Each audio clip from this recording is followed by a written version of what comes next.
Come back class. अब हम लोग पार्ट 2 कंटिन्यू करेंगे। ये आपका लास्ट पार्ट होगा, 2 पार्ट में ये चैप्टर भी आपका कंप्लीट हो जाएगा, है ना, ताकि आप प्रॉपरली चीज़ों को समझ सको डिटेल में अच्छे से। नाउ अब फूड सिक्योरिटी इन इंडिया की बात करते हैं। तो आप देखोगे कि जब हम लोगों ने ग्रीन रेवोल्यूशन अभी समझा था, तो इन ग्रीन रेवोल्यूशन फूड प्रोडक्शन अच्छा खासा बढ़ जाता है and India becomes self sufficient. तो आप देखते हो कि फूड सिक्योरिटी 1970s के बाद से काफ़ी अच्छी इम्प्रूव हो जाती है और गवर्नमेंट कई सारे और स्टेप्स लेती है so that people are food secure. क्योंकि सिर्फ प्रोडक्शन बढ़ाने से, सिर्फ फूड ग्रेन्स का प्रोडक्शन बढ़ा देने से यू कैनॉट क्लेम कि that we are food secured. हमको लोगों को भी तो खाना प्रोवाइड करना पड़ेगा, तब हम लोग कह पाएंगे properly yes we are food secured, है ना। तो अब यहाँ पर हम इन चीज़ों को देखेंगे कि कैसे गवर्नमेंट ने स्टेप्स लिए, कॉन्क्रीट स्टेप्स, कि हम लोग जो है लोगों तक जो एक्स्ट्रा प्रोडक्शन चीज़ों का हुआ है कैसे पहुँचाना है। तो आप देखते हो यहाँ पर 2 चीज़ें आती हैं, buffer stock and public distribution system. तो बफर स्टॉक में क्या होता है कि यहाँ पर बफर स्टॉक में फूड ग्रेन्स जो कि आपका वीट एंड राइस है, जनरली इसका स्टॉक गवर्नमेंट स्टोर करती है अपने पास, ताकि in the times of need और सप्लाई के टाइम पर, कैलामिटी के टाइम पर, या फिर पब्लिक डिस्ट्रीब्यूशन के टाइम पर गवर्नमेंट यहीं से स्टॉक को आगे लोगों तक पहुंचा सके। ठीक है। तो आप देखते हो कि गवर्नमेंट क्या करती है, through food corporation of India FCI इसको जो है प्रोक्योर करती है वीट एंड राइस फार्मर से, है ना। फार्मर से प्रोक्योर करती है फूड कॉरपोरेशन ऑफ इंडिया कि हम आपसे, किसी फार्मर ने क्रॉप ग्रो की है वीट एंड राइस, उनसे ख़रीद लिया और उसको स्टोर कर लिया अपने पास स्टोरेज में, सो दैट जब उनको ज़रूरत पड़ी कि लोगों तक पहुंचाना है, कैलामिटी है, पैंडमिक है, या फिर उसके अलावा पब्लिक डिस्ट्रीब्यूशन सिस्टम जिसमें गरीबों के पास दे मेक क्या कहते हैं आपका, they make provisions for making food available for them. अभी हम लोगों ने पढ़ा था, है ना, अहमद के पास राशन कार्ड था। तो इस तरीके की जगहों पर राशन शॉप पर पहुंचाने के लिए यहीं से सब गवर्नमेंट ग्रेन्स लेती है। गवर्नमेंट जो ग्रेन लेती है आपका फार्मर से, ये डिसाइड करता है एमएसपी पे, मिनिमम सपोर्ट प्राइस, कि गवर्नमेंट हर सीजनल उसके पहले सोइंग ईयर के पहले क्या करती है, गवर्नमेंट डिसाइड कर देती है कि इस बार जब हम गेहूं खरीदेंगे या फिर we will buy rice or wheat, तो what we will do is कि हम लोग इस प्राइस पर खरीदेंगे आपका गेहूं और आपका चावल, है ना, जो ये फार्मर्स करते हैं। ठीक है। तो आपको ये देखने को मिलेगा कि गवर्नमेंट ने प्राइस फिक्स कर दिया। अब इसके देखिए 2 बेनिफिट हैं यहाँ पर, इस चीज़ को समझिएगा। इसके बेनिफिट भी हैं और साथ ही साथ इसके डिसएडवांटेजेस भी हैं, वो भी हम लोग डिस्कस कर लेंगे। क्या होता है इसका बेनिफिट, कि जो फार्मर्स ग्रो कर रहे हैं आपके क्रॉप को, उनको एक फिक्स प्राइस मिल जाता है, और अगर उनको सेल किसी और को करना होगा तो दैट पर्सन या company which is buying from farmers, उनको गवर्नमेंट के गिवन प्राइसेस से ज़्यादा लेना होगा, उससे कम पे नहीं ले सकते।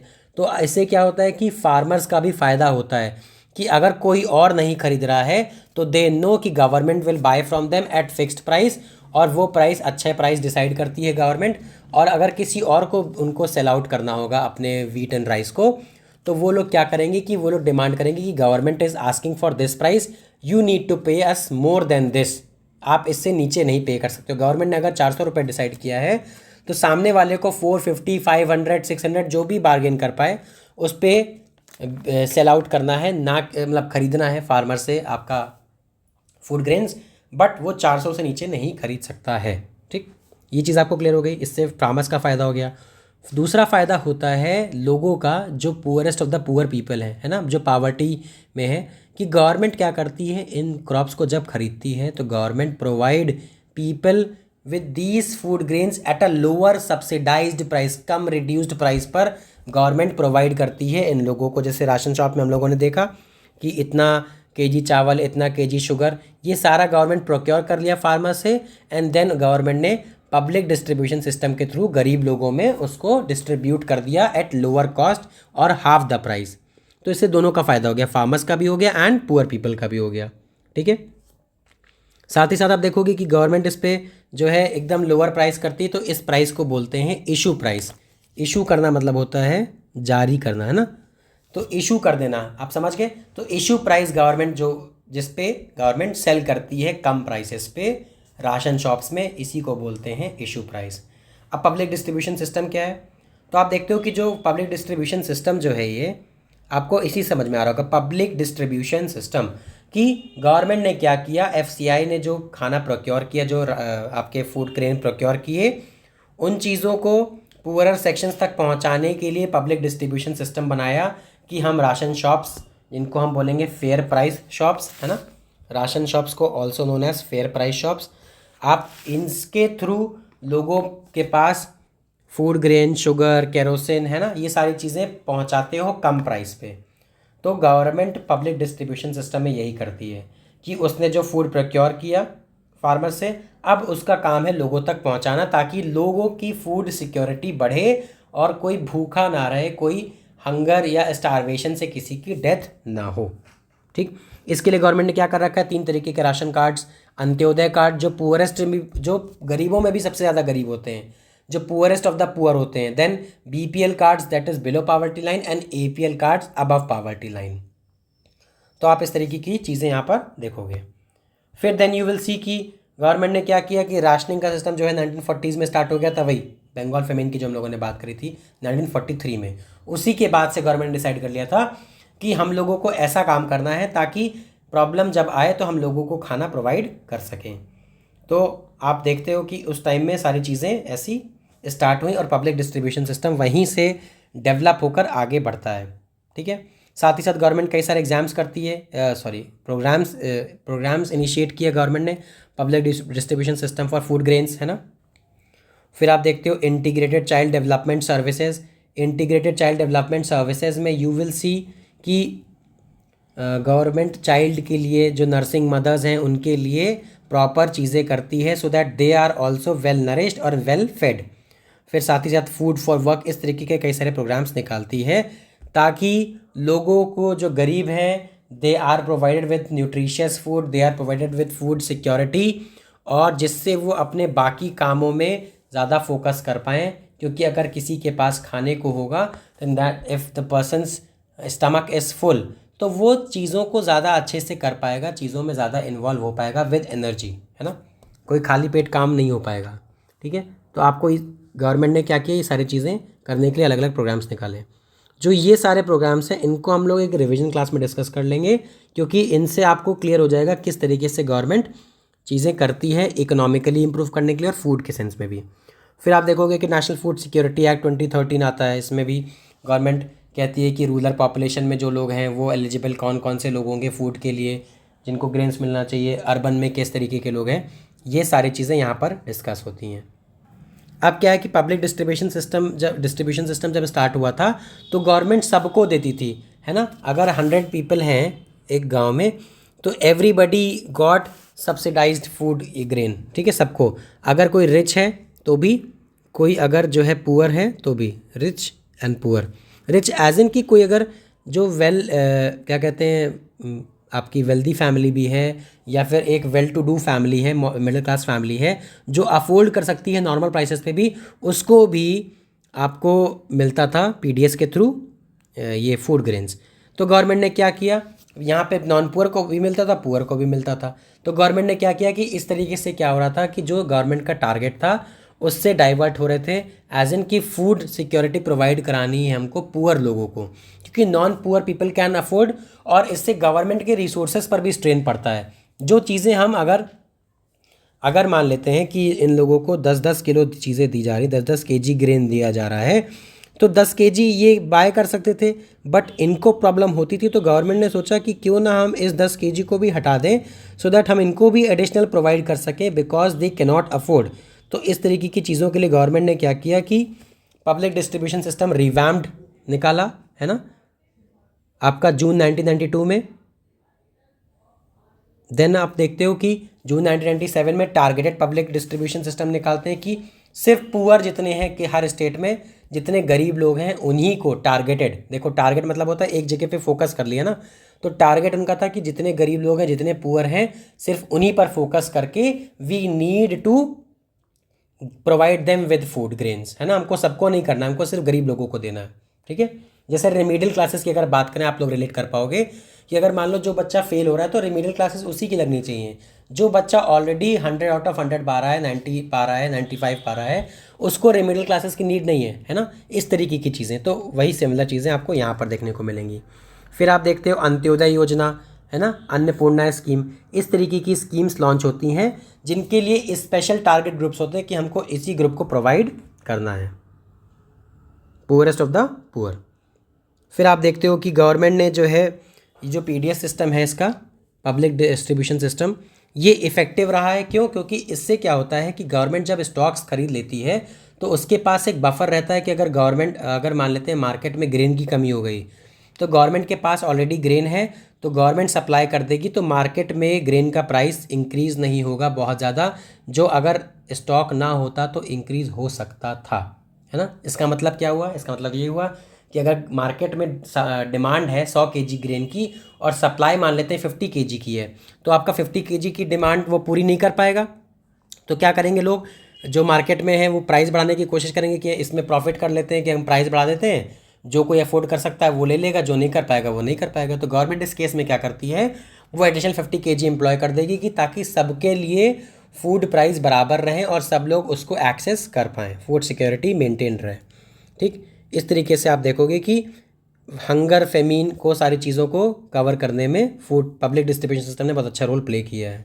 साथ ही साथ पुअर के लिए आप न्यूट्रिशनल चीज़ें, न्यूट्रिशनल फूड ग्रेन्स उनको अवेलेबल करवा रहे हो कम प्राइसेस में, सो इससे उनको भी एक बेनिफिट अच्छा मिला है। ठीक, फार्मर्स को इनकम मिल जाती है। अभी हम लोगों ने डिस्कस किया था ना एमएसपी में कि फार्मर्स की इनकम फिक्स्ड है कि हाँ हमने इतना ग्रेन प्रोड्यूस किया है, इतना हमको सेल करना है गवर्नमेंट को, so our income is fixed for this much. फिर आप देखते हो लेकिन इससे प्रॉब्लम्स क्या आती हैं? प्रॉब्लम्स भी इसकी थी, मैंने आपसे कहा था कि प्रॉब्लम्स भी आएंगी। तो प्रॉब्लम्स ये आती हैं कि जनरली आप देखते हो कि गवर्नमेंट क्या करती है, स्टोर कर रही होती है, तो स्टोरेज फैसिलिटीज़ में प्रॉब्लम्स आती हैं कि कई बार जो आपका ग्रेन होता है वो रॉटन सड़ जाता है, ख़राब हो जाता है ना। तो सड़ा हुआ ग्रेन आप देखते हो होता है, इस वजह से क्या होती है कई सारी प्रॉब्लम्स आती हैं, रैट्स उसको खा जाते हैं। तो जो आपने प्रोक्योर किया था, जो आपका टारगेट था, आप उसको अचीव नहीं कर पाए, इन द सेंस कि आपने वो फूड ग्रेन वेस्ट कर दिया। ठीक है, आप और लोगों को प्रोवाइड कर सकते थे जो और लोग रिमेनिंग थे, बट अब क्या होता है कि जब वो फूड ग्रेन ख़राब हो गया, उनको रैट्स ने खा लिया, तो इससे क्या हुआ कि वो चीज़ का लॉस हो गया। अब आपको क्या करना पड़ता है, दोबारा से प्रोक्योर करना पड़ेगा। तो इस वजह से क्या होता है कि गवर्नमेंट के ऊपर भी कई सारे वो क्या कहते हैं प्रेशर पड़ता है फाइनेंशियली भी, क्योंकि उसको कंटिन्यूसली चीज़ों को ख़रीदना पड़ेगा और जो ख़राब हो रहा है उसमें जो इन्वॉल्व कॉस्ट थी, ट्रांसपोर्टेशन कॉस्ट थी, स्टोरेज कॉस्ट थी, वो सारी चीज़ें भी आपकी वेस्ट हो गई। ठीक, तो इस वजह से इसमें आप देखोगे ये प्रॉब्लम भी आती है। साथ ही साथ आप देखोगे कि अंत्योदय अन्न योजना की आप बात कर लेते हैं। इसमें क्या था कि दिसंबर 2000 में ये लॉन्च हुई थी स्कीम कि 1 crore of the poorest among the BPL families, इनको टारगेट किया जाएगा। अंत्योदय, मैंने कहा ना पुअरेस्ट ऑफ द पुअर की बात यहाँ पर की जाएगी कि जो गरीब हैं, गरीबों में भी जो बहुत ज़्यादा गरीब हैं, है ना, तो गरीबों में भी जो गरीब हैं उनकी बात यहाँ पर करेगी। उनके लिए गवर्नमेंट ने स्कीम स्टार्ट करी थी दिसंबर 2000 में कि इन लोगों को हम लोग खाना प्रोवाइड कर सकें, तो इनको टारगेट करके कि आपको बहुत कम प्राइस पे 2 रुपीज़ पर केजी के हिसाब से वीट एंड 3 रुपीज़ पर केजी के हिसाब से राइस प्रोवाइड किया जाएगा। ठीक, फिर आप देखो आगे क्या है कि अब आप यहाँ पर देखो कि गवर्नमेंट ने प्रोडक्शन कर लिया है, तो अभी हम लोग देख रहे थे ना वेस्ट होता है। तो वेस्ट क्यों होता है? क्योंकि आप गवर्नमेंट ने क्या किया, एक्सीड कर लिया। गवर्नमेंट को जो स्टॉक रखना था उससे ज़्यादा गवर्नमेंट को अगर 100 मिलियन टन्स, ठीक है, 100 लाख मिलियन टन्स अगर उसको रखना था वीट, तो गवर्नमेंट के पास कितना है, 159 लाख मिलियन टन्स है। तो मतलब उसने 59 लाख मिलियन टन्स एक्स्ट्रा लेके रखा है, जिसकी स्टोरेज की फैसिलिटी प्रॉपर नहीं होगी, ट्रांसपोर्टेशन में भी प्रॉब्लम आएगी, चीज़ों में प्रॉब्लम आएगी, जिससे फिर से ग्रेन का लॉस होगा। तो आपको देखना पड़ेगा कि even though we have succeeded कि हम लोगों को जो बफर नॉर्म था, जो एक बफर मार्जिन था, उसके ऊपर हम लोगों ने मेंटेन करके रखा है कि हमको मिनिमम इतना होना चाहिए था हमारे पास ग्रेन, ताकि हम सबको फूड सिक्योरिटी प्रोवाइड कर सकें। बट अब क्या है कि आपके पास ज़्यादा है, ठीक है, तो ज़्यादा होने से क्या होता है कि अच्छी बात तो है कि आप प्रोवाइड कर सकते हो, बट आपको स्टोरेज में प्रॉब्लम आएगी, आपको उसको ट्रांसपोर्टेशन में प्रॉब्लम आएगी, जिससे फर्दर लॉसेस आपके होंगे। साथ ही साथ आप देखोगे कि ये बहुत ज़्यादा वेस्टफुल भी हो जाएगा। फिर आप एक चीज़ देखते हो कि जो एमएसपी है, एमएसपी की प्रॉब्लम क्या है कि जो फार्मर्स जो कुछ रीजन के हैं, उनके जिनकी ग्रोथ अच्छी हो रही है, प्रोडक्शन अच्छा हो रहा है, हरियाणा, यूपी, पंजाब, है ना, आंध्र प्रदेश, यहाँ के फार्मर्स आप देखते हो कि एमएसपी के लिए ही क्रॉप्स को ग्रो करते हैं, क्योंकि उनको पता है कि कोई और नहीं खरीदेगा, government will surely buy these grains. तो गवर्नमेंट उनसे खरीदती है, तो इससे क्या होता है कि उनको अगर कोई और क्रॉप ग्रो करना चाहिए था फॉर अदर पर्पसेस, कि लोगों के पास और ज़्यादा क्या कहते हैं खाने के लिए हो, लोगों की एक फूड सिक्योरिटी बढ़े, बट उन लोगों ने क्या किया कि जो है आपका उन लोगों ने सिर्फ वीट और राइस, हाँ वीट और राइस ग्रो किया। तो इससे क्या होता है कि वीट और राइस ग्रो किया तो जो बाकी स्टेपल क्रॉप्स उनको ग्रो करने चाहिए थे, वेजिटेबल्स ग्रो करनी चाहिए थी कुछ ना कुछ, है ना, और तो उन लोगों ने उसको छोड़ के वीट एंड राइस ग्रो किया। अब आपके पास सिर्फ वीट और राइस ज़्यादा है, अब बाकी चीज़ें नहीं हैं, तो आपका ये क्या हो रहा है, लॉस ही तो हो रहा है एक तरीके से, है ना। तो एमएसपी की वजह से क्या होता है कि कुछ एरियाज़ में जहाँ पर एक तो प्रोडक्शन ज़्यादा है, वहाँ के फार्मर्स सिर्फ उसी चीज़ पर फोकस करेंगे जिसका उनको पैसा गवर्नमेंट से मिल रहा है। तो इससे क्या होगा कि एग्रीकल्चर सस्टेनेबल नहीं हो पाएगा, क्योंकि आप एक ही क्रॉप को लगातार ग्रो कर रहे हो तो आपकी लैंड भी इनफर्टाइल हो जाएगी, आपका इरिगेशन रिसोर्स भी डिप्लीट हो जाएंगे, है ना, क्योंकि वीट और राइस में तो आपको पता है बहुत ज़्यादा पानी चाहिए होता है। तो राइस में अगर आपको लगातार बहुत ज़्यादा पानी चाहिए तो आप उसी को सिर्फ ग्रो करते रहोगे, तो रेप्लेनिश कैसे करोगे, है ना। और उससे क्या होगा कि लैंड भी आपकी सिर्फ उसी के लिए यूज टू हो जाएगी और बाकी न्यूट्रिएंट्स वहाँ से सब चले जाएंगे और लैंड इनफर्टाइल होने लगेगी। तो ये प्रॉब्लम आपकी इसमें भी आती है ना। तो एग्रीकल्चर में यू सी कि fall in the water level होगा, अनसस्टेनेबल एग्रीकल्चर होगा, है ना, अनसस्टेनेबल, कि एग्रीकल्चर सही से नहीं हो रहा है, क्योंकि लोगों का सिर्फ एक मोटिव है फार्मर्स का कि हमको जो है सिर्फ वीट और राइस ग्रो करना है so that we can get our money from government, हमको गवर्नमेंट से पैसा मिल पाए। तो जो बाकी क्रॉप्स ग्रो करने चाहिए थे वो लोग वो ग्रो नहीं कर रहे हैं, ठीक। तो इससे भी फूड सिक्योरिटी पे इफेक्ट पड़ेगा, क्योंकि अभी हम लोगों ने डिस्कस किया न्यूट्रिशियस फूड भी होना चाहिए, यही नहीं कि सिर्फ आपका पेट भर गया है, आपके पास न्यूट्रिशियस फूड भी होना चाहिए। फिर आप देखते हो कि पीडीएस डीलर्स जो होते हैं, जो राशन शॉप के ओनर होते हैं, अभी आपको हमने बताया था, वो लोग क्या कर सकते हैं, मैल प्रैक्टिसेस क्या करते हैं, जैसे उन लोगों ने क्या किया कि ख़राब जो आपका फूड ग्रेन है उसको सेल आउट कर रहे हैं और जो अच्छा वाला फूड ग्रेन है वो बाहर मार्केट में बेच रहे हैं सो that they can earn more profit. अगर उन लोगों ने गवर्नमेंट से उस फूड ग्रेन को 100 रुपये में ख़रीदा है और बाहर जो है वो लोग उसको 500 में बेच रहे हैं तो उनका फ़ायदा हो जाएगा। बट गवर्नमेंट ने कहा है कि आपको पुअरेस्ट ऑफ द पीपल को बेचना है, गरीब लोगों को बेचना है, ठीक है। तो वो लोग क्या करते हैं, जो सड़ा हुआ जो रॉटन आपका ग्रेन होता है उसको ये लोग सेल करते हैं तो अपने प्रॉफिट को बढ़ाने के लिए। तो इस तरीके की प्रैक्टिसेस आपको देखने को मिलेंगी जो कि गलत होती हैं, ठीक। साथ ही साथ आपको क्या होता है, आप देखोगे कि पीडीएस में क्या है कि जो पुअर और नॉन पुअर हैं उनका भी क्या कहते हैं एक लाइन है, दोनों लोग पहले खरीदते थे, अब क्या हो गया है कि नॉन पुअर जो लोग थे जो पावर्टी लाइन के जस्ट ऊपर थे, कहने का मतलब ये हो गया, ये आपकी पावर्टी लाइन हो गई, ठीक है, ये आपके बीपीएल हो गए, ये आपके एपीएल हो गए। अब ये लोग 816 रुपये से कम कमा रहे हैं और ये लोग 816 रुपये से ज़्यादा कमा रहे हैं, ये कम कमा रहे हैं, साइन, ठीक। बीपीएल वाले 816 रुपये से कम कमा रहे हैं, ये 816 से ज़्यादा कमा रहे हैं। अब ये 816 का मतलब 817 भी हो सकता है, 1000 रुपये भी हो सकता है। तो क्या बहुत ज़्यादा डिफरेंस है 1000 रुपये में और 816 में, कि ये लोग जो है सारे ग्रेन अफोर्ड कर लेंगे। तो इसकी वजह से क्या हुआ कि पीडीएस सिस्टम में जब ये चीज़ आ गई कि बीपीएल वालों को मिल रहा है तो एपीएल वालों के लिए जो प्राइस था वो ऑलमोस्ट वही प्राइस था जो बाहर मार्केट में मिलता है। मान लेते हैं हमारे आपके लिए 20 रुपीज़ पर केजी के हिसाब से आटा मिल रहा था, तो आपने देखा कि जो है बीपीएल वालों को 3 रुपये पर केजी के हिसाब से मान लीजिए मिल रहा है, ठीक। तो डिफरेंस हो गया। तो अब जो एपीएल वाले हैं वो तो कम कमा रहे हैं बट स्टिल उनको 20 रुपीज़ या फिर उनको भी 18 रुपये पर केजी के हिसाब से खरीदना पड़ रहा है, तो उनके लिए तो कोई बेनिफिट हुआ नहीं।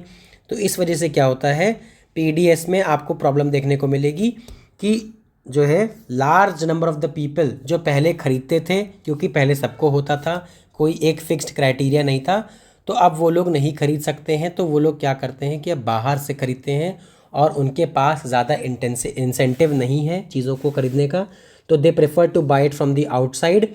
और इस वजह से क्या होता है, गवर्नमेंट का जो स्टॉक है या तो वो रखे रखे ख़राब हो जाता है या फिर वो पूरा प्रॉपर सेल आउट नहीं करता होता है, क्योंकि उसको एफसीआई को वापस करना पड़ेगा उस राशन शॉप के ओनर को। तो इस वजह से आपको प्रॉब्लम्स देखने को मिली कि जो गरीब, देखिए आपका कहने का मतलब मेरा ये है ना कि ये भी तो गरीब हुए, APL जस्ट बिकॉज वो थोड़ा सा पैसा ज़्यादा कमा रहे हैं तो ये अमीर थोड़े हो जाएंगे, ना ही आपके मिडिल क्लास हो जाएंगे, ठीक है। ये भी तो आपके पुअर ऑफ द सेक्शंस को बिलोंग करेंगे।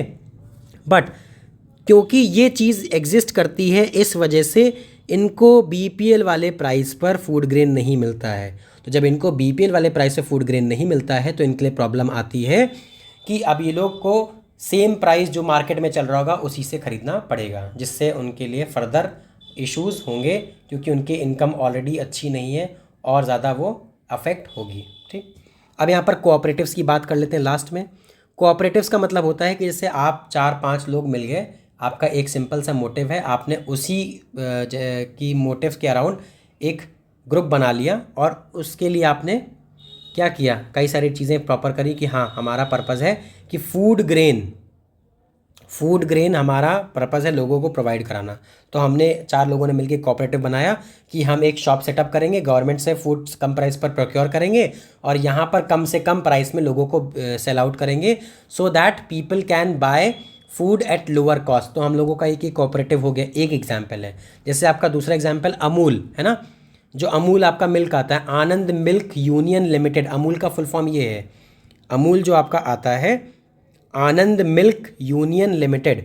तो आप देखते हो कि जो ये था, इन लोगों का पर्पस क्या था कि वहाँ पर जितने भी मिल्क मैन थे, जितने भी जो सेलर्स थे मिल्क के, तो इन लोगों ने डिसाइड किया कि हम अपनी एक यूनियन बनाएंगे, सारा पैसा पूल करेंगे, उसको इंडस्ट्री में डेवलप करेंगे और हम सब मिल के चीज़ों को इन्वेस्ट करके प्रॉपर तरीके से रन करेंगे आपका। तो मिल्क यूनियन तो ये आप देखते हो बहुत फेमस हो गया है ना, तो कितनी बड़ी कंपनी अब हो गई है। तो इस तरीके से कोऑपरेटिव्स भी बहुत अच्छा रोल प्ले करते हैं कि जैसे आपने मिलके ग्रेन बना लिया, ग्रेन बैंक बना लिया कि हम लोगों ने सेटअप कर दिया है कि यहाँ पर 10 रुपये kg के हिसाब से ग्रेन मिलेगा सबको, ठीक। गवर्नमेंट से हमने ले लिया 5 रुपये पर kg के हिसाब से, यहाँ पे लगा दिया 10 रुपये पर kg के हिसाब से।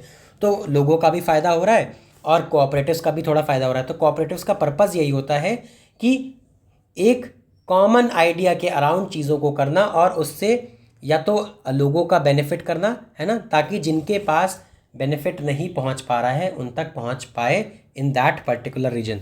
तो आप यहाँ पर देखोगे कि जो है तमिलनाडु की जो बात करी गई है कि 94% ऑफ दी शॉप्स वहाँ पर जो है फेयर प्राइस राशन वाली वो कोऑपरेटिव्स रन करते हैं। कि कोऑपरेटिव्स ने मिलकर कहा कि हम कम प्राइस पर हम भी बेचेंगे, गवर्नमेंट से लेंगे और सही रखेंगे, हम मैल प्रैक्टिसेस नहीं करेंगे कि हम सड़ा हुआ अनाज बेच रहे हैं, है ना, हम रॉटन ग्रेन्स नहीं बेचेंगे, we will sell good quality grains. तो इस तरीके की सारी चीज़ें आपको देखने को मिलेंगी, ठीक। जैसे अमूल का एग्जांपल देखिए यहाँ पे दिया हुआ है ना, गुजरात का है ये, इनका काम क्या है, मिल्क एंड मिल्क प्रोडक्ट्स। तो इस तरीके से आप देखते हो कि कोऑपरेटिव्स क्या करते हैं, हेल्प कर रहे हैं एडिशन में इन गवर्नमेंट के कि फूड सिक्योरिटी लोगों के पास मेंटेन रहे। इसमें यू विल फाइंड कि NGOs भी इन्वॉल्व हो जाएंगे, है ना। तो NGOs भी क्या करते हैं, आप देखते हो NGO कई सारे होते हैं जो लगातार खाना चला रहे होते हैं, लोगों में कपड़े डिस्ट्रीब्यूट कर रहे होते हैं। तो क्या करते हैं, उनका पर्पस भी तो यही है कि जो लोग हैं जो वीकर सेक्शन को बिलोंग करते हैं, जो वल्नरेबल सेक्शंस को बिलोंग करते हैं, उनको we can provide with the basic amenities. अब वो कुछ भी हो सकती है, किसी का टारगेट है कि हमको खाना प्रोवाइड करना है, किसी का टारगेट है कि हमको मेडिसिन प्रोवाइड करनी है, इस तरीके की चीज़ें आपको देखने को मिलती हैं, ठीक है। तो ये आपका पूरा चैप्टर कंप्लीट हो गया है, ठीक है। अब आप इसके बाद हम लोग ज्योग्राफी करेंगे, तो आपको एकदम क्लियर रहेगा चीज़ें कि कैसे हो रहा है। And thank you class, have a wonderful day. Like and share कर देना वीडियो, बहुत अच्छा लगेगा, क्योंकि आप जब लाइक शेयर करोगे, सब्सक्राइब करवा दो तो और अच्छा लगेगा मुझे, कि सब्सक्राइब लोग करते हैं तो अच्छा लगता है ना धीरे धीरे।